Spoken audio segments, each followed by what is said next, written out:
Welcome back. As the government shutdown heads into the weekend, we're taking a deeper dive into how we got here, the consequences moving forward, and how Americans are feeling about the shutdown.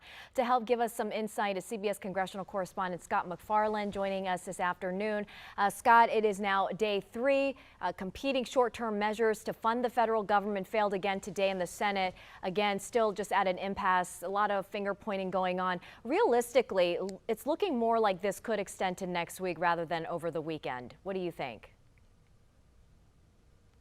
There are only microscopic chances this gets solved before next week, and that means everybody's got to get comfortable. We're going to be in this for a while, which is just essentially maddening for so many people, so many of our neighbors who have been furloughed, or the local contractors who have no work because of the shutdown, and just those living paycheck to paycheck concerned about what to do about the mortgage that comes due or the college tuition payment, which comes due no matter if the government shut down or not.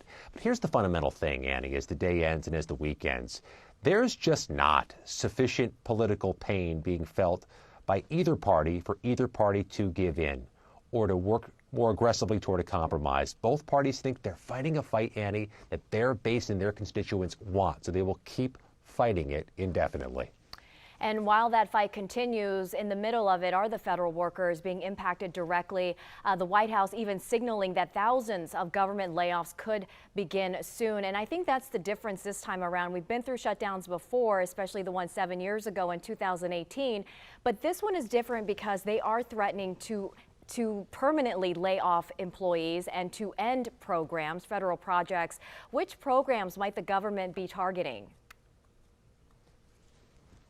Here's what we know for certain, that the administration seems to be targeting programs in areas and communities, or that support areas and communities that have Democratic leaders, which would invite that type of cut in Maryland and in the district, and potentially in parts of Virginia. We also know for certain that's going to go to court because Congress is going to argue, Annie, the president doesn't have the power to rescind money that Congress has approved. So this is destined for the federal courthouse. But there are hundreds of legal challenges of Trump administration efforts in the courts, and the courts have only stopped some of them. So that's of little consolation to people who are about to get their jobs or projects cut. But the White House, Annie, has been unclear on timing. They've used words like imminent or soon, but no date certain. All right, Scott McFarlane, thanks for weighing in, and we hope to see you next week. Lots to talk about. Well, right now,